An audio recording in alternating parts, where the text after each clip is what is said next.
Hello, everybody, and welcome back to the Everything Happens for a Reason podcast. So today I have a very special guest here with me, Agne. Hello. Who does not want to introduce herself, but I wanted to get Agne on board because she is currently going through, I would say, a transition phase. A massive transition phase, yep. Transformation in terms of career, that side of things. And yeah, I know a lot of people, like especially in their 20s, probably struggle with that side of things. And me and you talk about it all the time. Yeah. It's like when people ask, what do you do? You're like, I don't know. A little bit of everything. Yeah, a little bit of literally. So I'm not going to put you in the spot, but what is it that you do? So obviously I have been working behind the scenes of the Glucose brand for the last year, and I do all your admin, all your client work, all the stuff that you don't want to do. I find joy in it. I love it. But you know, I do a little bit of hospital work as well, and also a bit of a wee side hustle of the travel agency as well. I do a little bit of everything. Yeah. And it has taken me a lot to get to this point. I've worked so many, like even in my interview last year, whenever you took it, you're like, yeah.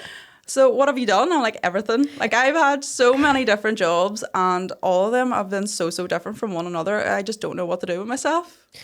Fair. But that is so common though. Do you know what I mean? Because I think there's certain areas that you're very, very passionate about, but it obviously takes time to build up. Oh, absolutely. Like, especially with the travel agency side of things, it's not just going to be a matter of, no. It's going to be a breeze. You have to do almost a side hustle and the jobs you might not necessarily want to do to help sort of improve that side of things. But yeah, she's my admin.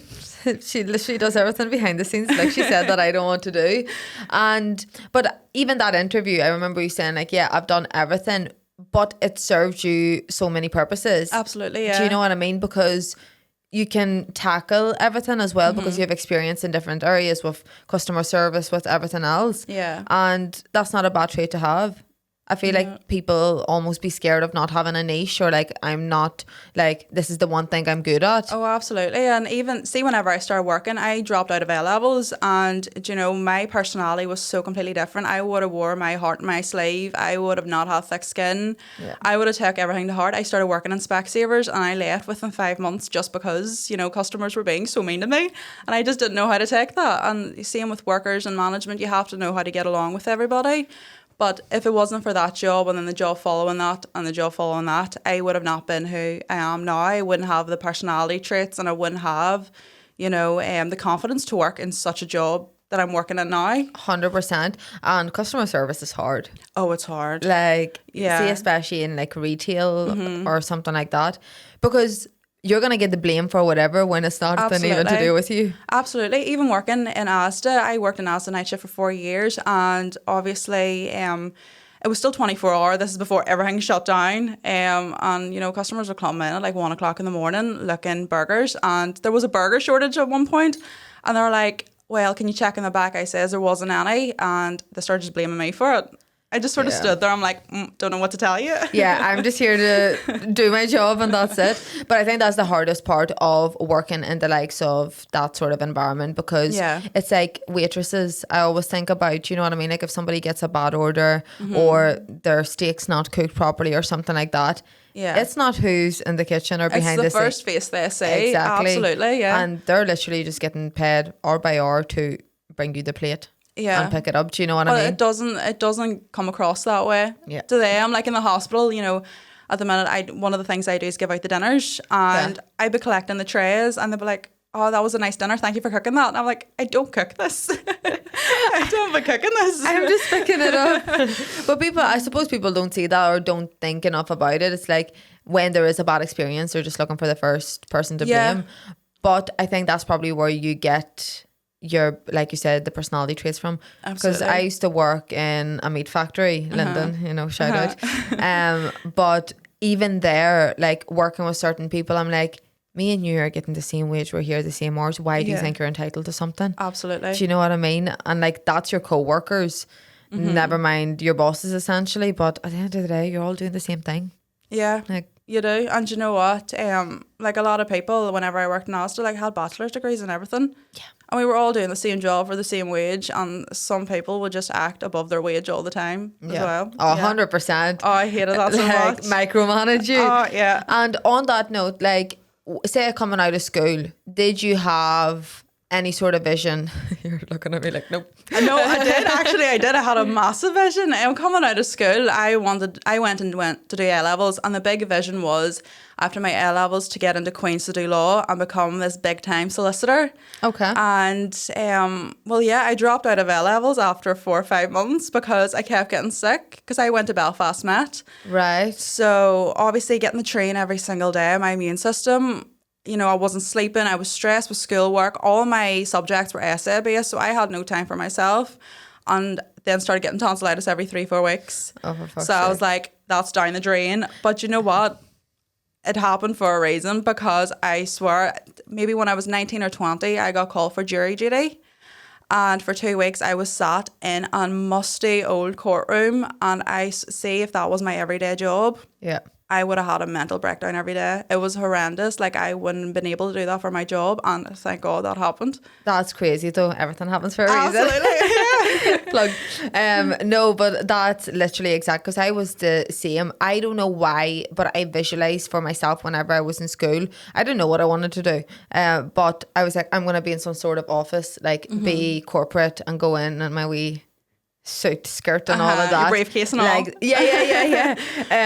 That's sort of the vision I had for myself. And then whenever I started training and like getting into the gym, and I was doing like bits and bobs like in the leisure centre and stuff like that, I was like, I actually couldn't, like, my ADHD brain will like be running spirals if I'm forced to sit somewhere in the same place. Like, don't get me wrong, it's basically what I do now. So I think in the back of my mind, like, I did want the office experience, but my office can be in my bed, it can be in my office. Yeah, I can go to a coffee shop. I don't have to drive, like, commute to Belfast every single day. Do you know what I mean? I don't think I could do that. I say, after doing that for a couple of years myself, I don't think I could ever do that ever again. It is the most tiring thing in a different way. Like, everyone's all like, oh, sure, it's an office job, how tired can you be? It's mentally you become a draining. zombie. Like, see, if you're sitting in an actual office space with nothing to do half the time, you start becoming a zombie. Like, your brain switches off, and it actually, time goes slower than ever. 100%. It is the most draining job ever. Whereas where you have, yes, a laptop job, but you can change up environment, and changes up, the way you're thinking. It changes, like, you see different people, different, areas, and you start become more creative. So it actually switches your brain on more. 100%, absolutely, because you need to be in different environments. Like, I always said this. I was having a conversation with somebody literally yesterday. I'm like, I love my wee solo trips. Like, even that time I went to Menorca, like, I filmed so much content, I got so organized with work, but it's just because I changed my environment, so my creativity sparked again.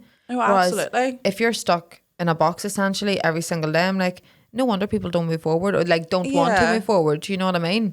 Like, even last year, again, bringing it back to the interview, it was life-changing, by the way. Thank you for accepting me. The best of the best only. You asked me, what I see myself doing in the next 5 years. And like 5 years ago, I would have told you, become a solicitor, get a mortgage, the standard boring plan. But then I said, I don't actually know what I want to do, but all I know is that I want to be doing something remotely so I can travel. I remember you saying that. Yeah, and I just want the freedom. I don't want to be stuck just in the one country, in the one job. I want to have the freedom of exploring the world, basically, whilst being able to make an income. 100%. Because you only live once, do you know what I mean? And like you said, like, it's such a society thing of, okay, well, you finish school now, you've got a partner, you settle down, you buy a house. Like, that's it. Like, that, to me, that's just falling into the matrix. Do you know what I mean? Absolutely. And I can think of anything worse, but I would have been like that a couple of years ago. Yeah. Like, in the back of my mind, I was always like, oh, I would love to move away, and I would love to travel or something like that. But in the position I was in, I would have never been able to do that. Like, I was busy on the gym floor. I was really busy, and I'm very grateful to even be able to say that. And I could have felt really, really comfortable. I was making good money. Yeah. Do you know what I mean? I was comfortable for living here, and it would have been so easy for me to fall into that trap and just be like, well, this is life. Oh yeah, absolutely. Like, even at the minute, like, obviously I fell in the trap with Aiste. 4 years I was there because it was good money for my age. Night shift, you're getting the premium pay. Like, even now, I have set myself a boundary. Eventually I want to, and I will become full-time remote on my laptop, regardless of what it is. But I've set a boundary that I'm not working in the hospital for more than 2 years. Yeah. That's it. I'm saving a wee bit of money for this and that and the other. But then I'm not going to be there for more than that. Like, I shouldn't be there. I shouldn't be getting that comfortable. Do you know what I mean? Well, that's exactly it. And that's what I was going to say. It's the comfort that keeps you there. Because even when I first started PTing, I was still in Linden. Do you know what I mean? I was doing both because Linden was my safety net. Because PTing, obviously, you're still self-employed. So my income could have been like this one month and then crashing the next month. You never know, normal. Exactly. And even same with online, that transition to online, it took me like a year to actually make that. Oh, like, it takes a lot of time. Doing a mix of both. And then you eventually take the risk and you're like, oh, okay. Because then you have more time to invest in that as well. Do you know what I mean? But I think it is important, like, don't jump either. Do you know what I mean? I think, have that stability, but also don't let yourself get comfortable, because you can get really comfortable because you know exactly what your incomings are every single month. That's how people fall into the, I have this job, I'm not happy in this job, but it pays the bills, then I'm going to get a mortgage, I'm going to have a family and just live here. And you know what? I'm not even gonna lie to you, half the people I talk to with that sort of lifestyle are some form of miserable. Like, 100%. Do you know what I mean? But that's exactly it. And that's my biggest fear in life, is like having to do something every single day that I hate. Yeah. Like showing up to just to pay bills. Just to pay bills. Yeah. Like there has to be more to life than that. Like I get it, not everybody like finds what they want or they love to do, but if you hate your job that much right now, there's definitely something better out there for you in that sense, you know. But the travel agency side of things, talk to me. How did that come about? So yeah, do you know what? Because I want to pursue something more remote, like a full-time income, you know, so I can travel and things like that. And you know me, I love traveling and I love making money, because who doesn't? And I actually saw on my Instagram, one of the girls I actually went to school with, and you know, she keeps posting these like travel agency things. And a lot of the times you would just flick through that and be like, that's a scam. That's, do you know what I mean? Yeah. It's nothing. And then I was like, it kept popping up and I was like, right, okay, well, I'm just going to message her about this, because even though we haven't talked since like primary school, I was like, what's the harm, you know? And then we started texting and she got me on a call and she explained to me basically the whole like independent travel agency side of things, the pros, the cons, you know, it's network marketing. And a lot of people think network marketing is a scam, which if you're with the right group of people, it is not. You. There's so much money to be made in it if you do it right. And she got chatting to me about it, and then I was like, yeah, I'm sold, sign me up. And you know what? It has its perks, but it also has its cons in the sense that you have to do the work. You get as much as you put into it. 100%, yeah. And granted, you know, I've helped a couple of people, they book their travel and stuff like that, and speak to them about the fact that, you know, if they want a more remote business, they can do this side of things. And, you know, there's a lot of like, I'll think about it and all, because they're not too sure, do you know what I mean? Because it looks like a scam, but it's not, trust me. But obviously it's the content side of things. You have to make a lot of content for it. You have to be so consistent with it, which I have unfortunately died down a little bit, but we're getting on top of that. We're getting on top of that. And yeah, just sort of slowly build on that, because eventually, you know, if I start making the income I believe I can make off that and build a business I believe I can build on that, I will be having my dream of literally working off my laptop somewhere in Cancun, visit you in Dubai. Do you know what I mean? Exactly. That's the dream. See you there. But the option's always there, do you know what I mean? And anybody can do it. Like you have you have a group of over 600 girls in this group chat that are doing the same thing, and you do not have to be qualified in the slightest. You don't have to have a notion about it, because the whole schooling process on network marketing, the travel agency and stuff is all in a backlog for us, and we have everything there sitting for us if we're confused about something. Yeah, you just make use of it. Absolutely. And, you know, everyone's all like, oh, you need to go to university for network marketing and stuff. No, you're paying £50 a month to get all that. And you know what? You're going to make way more than that back in a year. 100%. And like you said, it's like what you put into it is what you get out of it.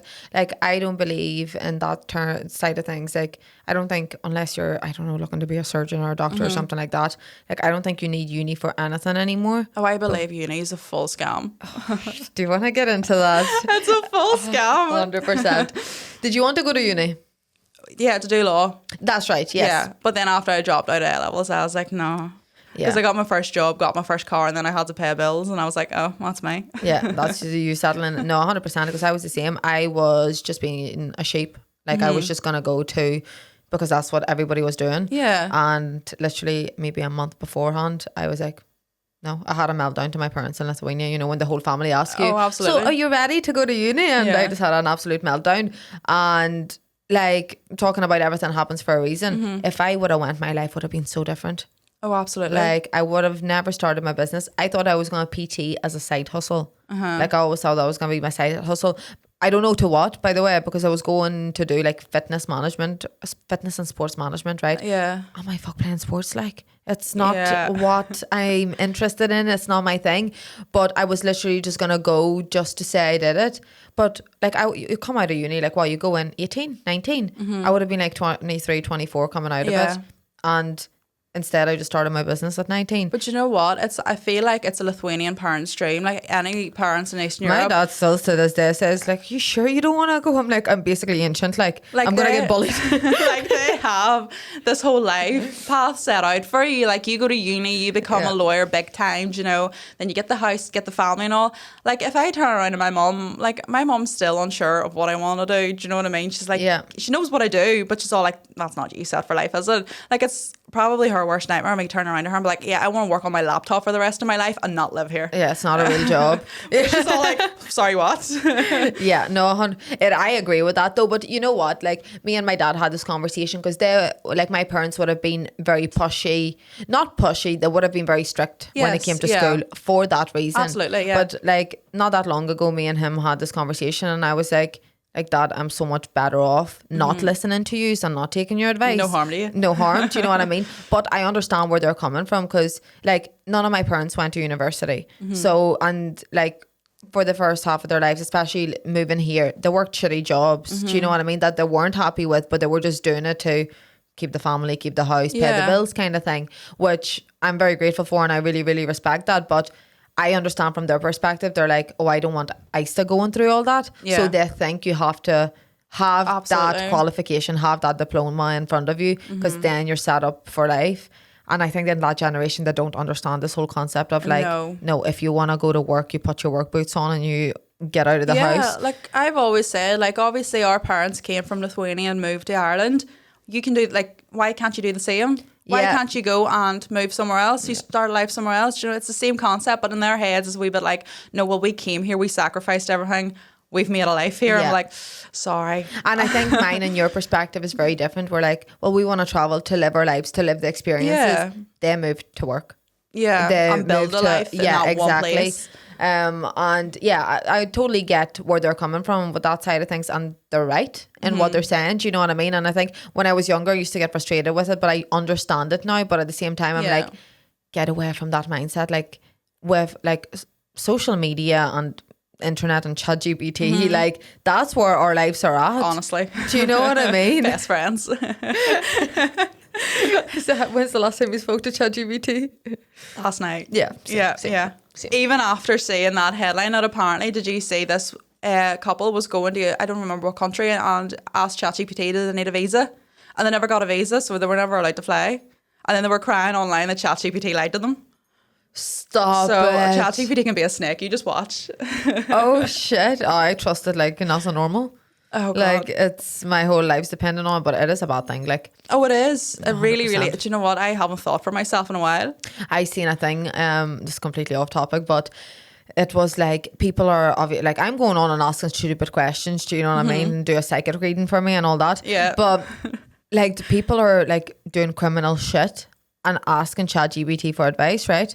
And like the owner or something had to put out a statement like anything you're putting in here, like it's going into a database. They have records of everything you've asked. Oh God. And people are like admitting to doing mad shit, and they're like that can be used in a law like in a court. And I'm sat here thinking it's got my whole like health history. Yeah, but at least have a migraine, like you haven't killed anybody. Do you know what I mean? Or don't tell it.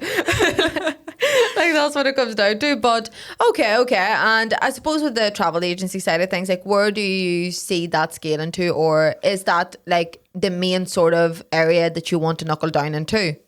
Well, this is the thing. This is why it's sort of at the minute my side hustle for now, because obviously it's not something that pays me. 100%, do you know what I mean? Yeah.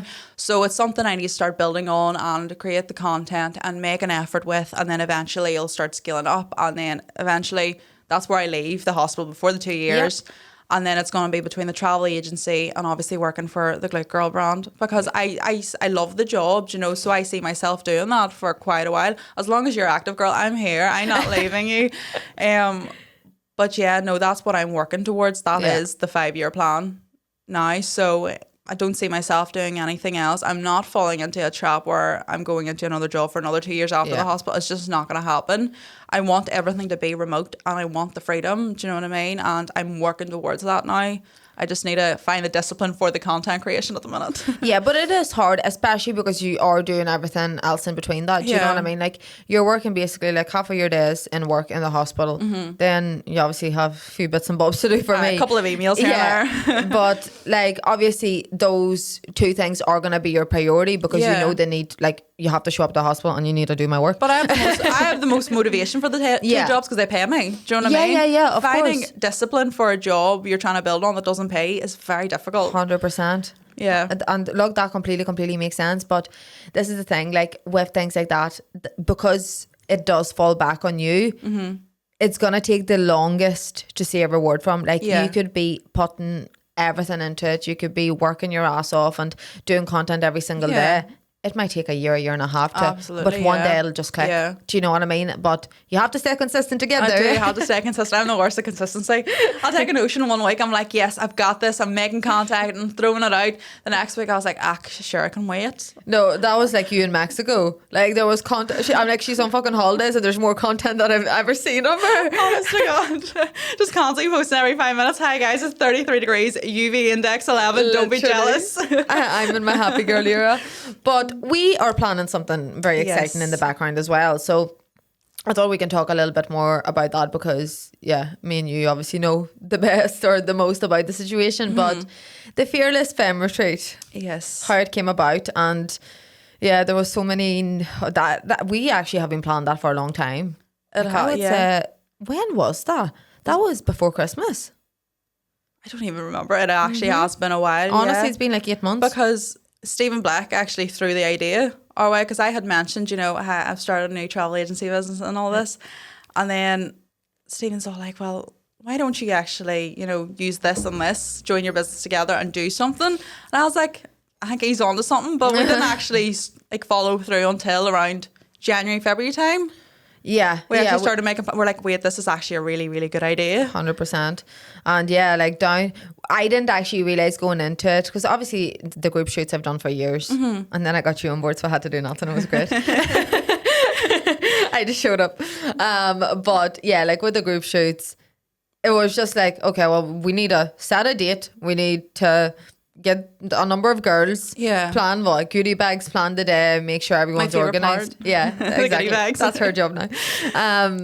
I, for some reason, my delusional head thought the retreat was going to be the same. And then when it actually got down to the nitty gritty, like, even the name was the hardest part. Well, for me anyway. We've had some suggestions that were questionable, but we got there in the end. What was it? Oh, do you know what? Oh my God. What was it? I don't even... Unleashing her or something? Unleash her. It's a very sexy name. Unleash her. Well, no, this, whatever way you look at it, I just thought, you know, unleash the woman. I know, but you get me, Stephen Black, and you on a meeting. Because I was texting the girls and everything. I'm like, what do you think of this name? Without explaining the context. And they're like, what is this? Aiste, what are you starting? Yeah. Like, okay, so that one's not good. I thought it was a great idea. But anyway, I'm happy with the name. I think it ended up like everything came together really, really well. But tell us why we went with Menorca. Because you were the brain behind that side of things. Well, I was looking every single country in Europe at one point to see for nice villas and stuff like that. And I was trying to get a place where it's not too far a flight, obviously, for the expenses for the girls and stuff like that. But also somewhere, well, Spain is sort of like the go-to for everybody, isn't it? But I feel like the likes of Ibiza and Mallorca has just been a wee bit overdone. It's like the hot spots for personal trainers, for, you know, these shoots and stuff like that.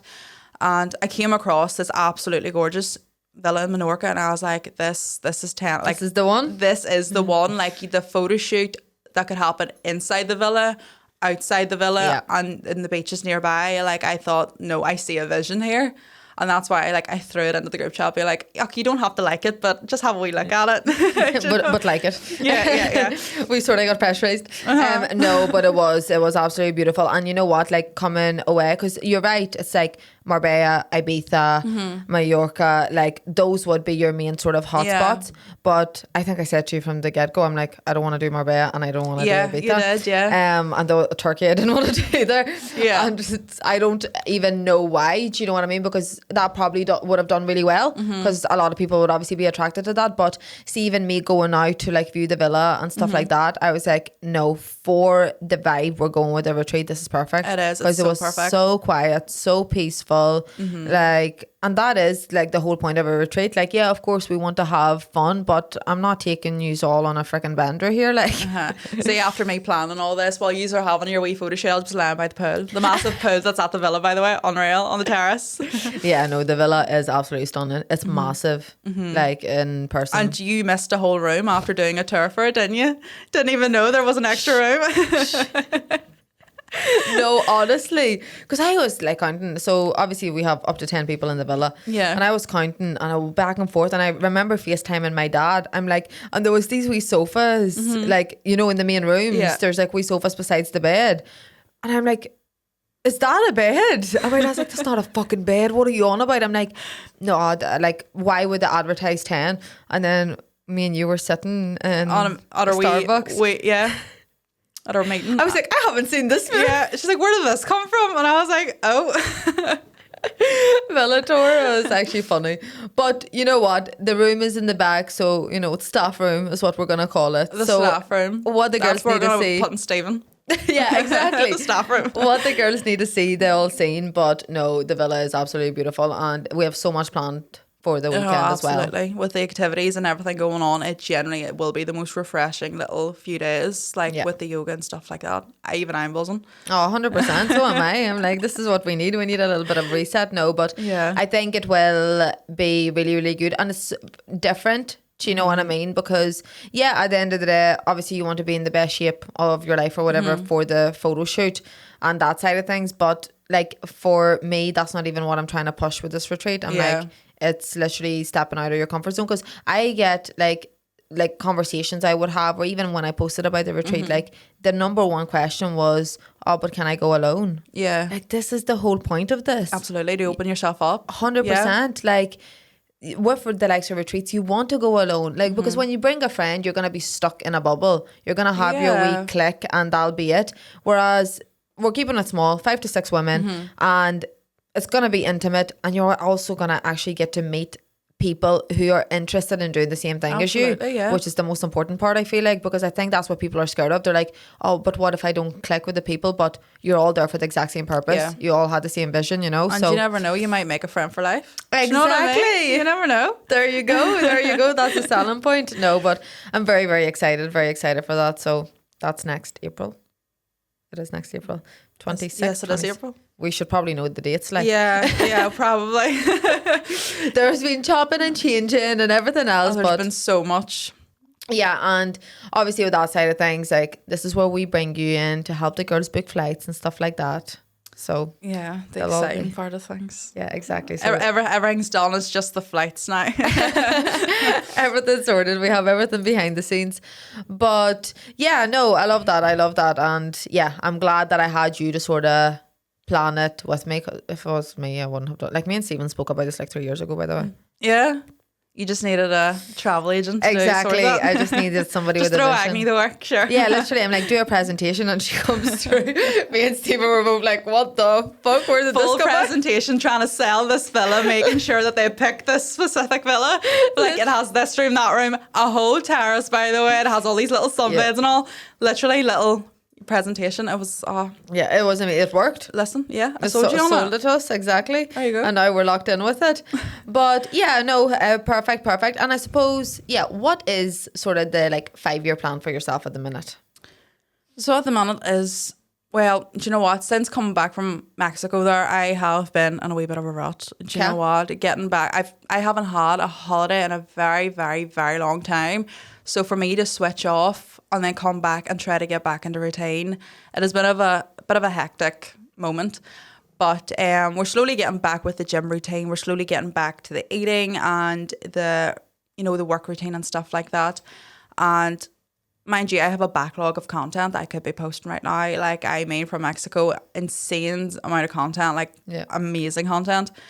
But now I just need to set myself a wee calendar, my day to day, I'm posting here, I'm editing here, work towards that. And obviously then we have the retreat, which will be obviously more content. I have a lot of areas where I can be filming content, uploading.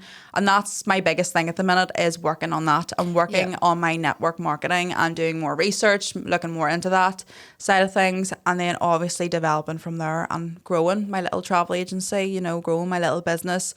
And, because you have to become a wee bit of a content creator. You have to become a wee bit of a Instagram star to actually make it in the network market. Yeah, absolutely. And 5 years ago, I wouldn't have not been able to do that. Like, I had no confidence at all. Like, I had such bad social anxiety. Like, I couldn't talk to people if I tried. Like, if you asked me 5 years ago to do this podcast, I would have told you to go on ahead about me. Like, I'm not doing this. I would have made a U-turn in the car. But yeah, no, I have to film stories, really make a move on it. And within the next 5 years, I absolutely know that's going to succeed if I put the brain power to it. 100%. Because I have all these ideas. Like, I am throwing ideas left, right and centre. But now I just need to actually go and do it and show for it. Do you know what I mean? So that's where I'm heading with the travel agency. That's what I'm building. And what do you think? Because I know you mentioned, like, you used to be very anxious. Like you said, you wouldn't be able to do something like this. What do you think it changed for you? Honestly, I think, well, first of all, therapy. Shout out to therapy. We love therapy. Always supported, 100%. But it's between the different jobs and the different groups of people that I've been friends with throughout my life. Going, like, I went through a lot in my childhood and my teenage years. I experienced more than the regular person probably should. And obviously it made me very socially awkward and anxious to meet new people, because I'm like, well, what if they don't like me, or what if they reject me? And I think that comes along with ADHD as well. We take rejection to heart really badly, like even the slightest thing. Whereas like someone be like, oh, I don't like your top, like giving me advice basically, like, I don't like your top. I'm like, she doesn't like my top.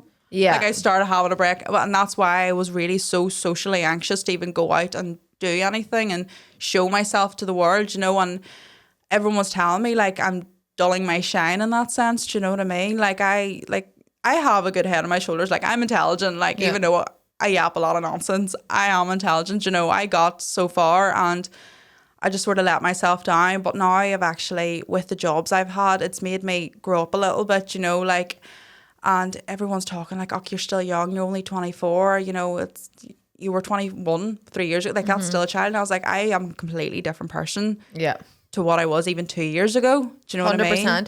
And I think that like took me a long time to realize, like myself, I'm like, you should, like, I wouldn't even want to be the same person that I am now in a year's time. No. Like you should always be leveling up. Are you an only child? Yeah. As well? Yeah. So you're like me, and I think like you are very independent, and that will obviously come naturally from your childhood. Yeah. Do you know what I mean?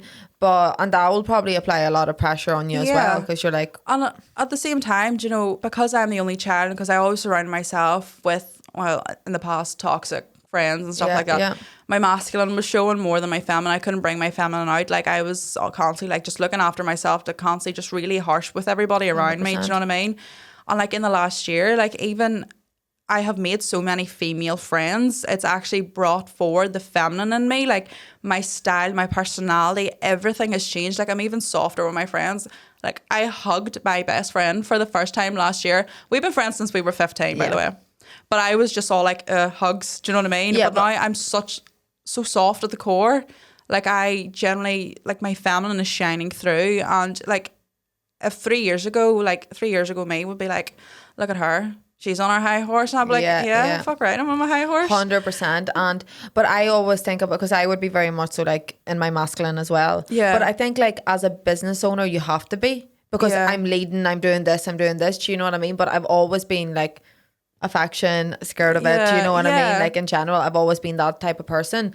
And I think like you said, being surrounded with different women and actually stepping into your feminine, it's naturally going to make you more confident. Yeah. Whereas beforehand, you probably would have been looked at as like selfish or ignorant or stuck up in that type of way. Absolutely. When that just wasn't the case at all. It was probably just like a protective mechanism. Yeah, and you know what? In the last year, like I've made 5 really, really good female friends. Like, and I mean, inside the gym, yourself, and obviously outside the gym as well. And it's brought out the confidence in me that I never knew I had. And, you know, because you become softer and you become more feminine, you dress different, you glow different, do you know what I mean? Absolutely. Whereas whenever you're in your masculine, you're just, I need to work. And then you don't take, self-care just isn't a thing. You just focus on grinding because like who else is going to do it for you in terms of that, which like I never sort of knew about. I didn't realise that was a thing. I like hype myself up going, now I'm independent, I can do it on my own. I'm like, hold on a second, I don't fucking want to do it on my own. No. Do you know? I want to, do you know what? I may fight a bear, but I want to be cuddled. Do you know what I mean? Do you know? I've become so feminine, I even like the colour pink now. And go on. I used to hate the colour pink and now I'm like, black everything or nothing. Honest to God, my whole wardrobe. But no, like that, it's the little things. It really is. Like you become the subject of your environment. And I don't think people take that into consideration enough because, you know, if you're surrounded by people who are just going down, like they're going to take you down with them. 110%, and I couldn't agree any more with that. Yeah. And like you said, like you would have been surrounded with toxic people beforehand as well. You wouldn't have had a chance to even be in your feminine because you wouldn't have felt safe to do so. Do you know what I mean? Yeah. Because you had to gain control over the situation essentially. Yeah. And like you said, like if like no matter what the circumstances are, if they're toxic, if they have no goals in life, it is going to affect how you live your life, no matter how different. Like you might have it subconsciously in the back of your head going, well, I want this for myself. Yeah. But if you're constantly surrounding yourself with people who want nothing and go out every weekend and that's their biggest purpose in life, couldn't care less about anything else, you're going to become that fifth person. Like absolutely. And see now being surrounded by really successful and ambitious and very motivated ladies, like that's who I've become now. Yeah, it drives you as well. Absolutely. Yeah, 100%. No, I love that. Well, I think we've had a very insightful conversation. Very insightful. Do you feel nervous now? No, do you know, I could do this for a living. Yeah. Oh my God, you should start a podcast. Yeah, that'll be your next side My hustle. podcast title, Yap Sessions with Agne. Literally. Honestly. No, I love it. Well, thank you so much for coming on. Thank you for having me. Of course. And yeah, I really, really appreciate it. And thank you everybody so much for listening. And I will see you all next Wednesday.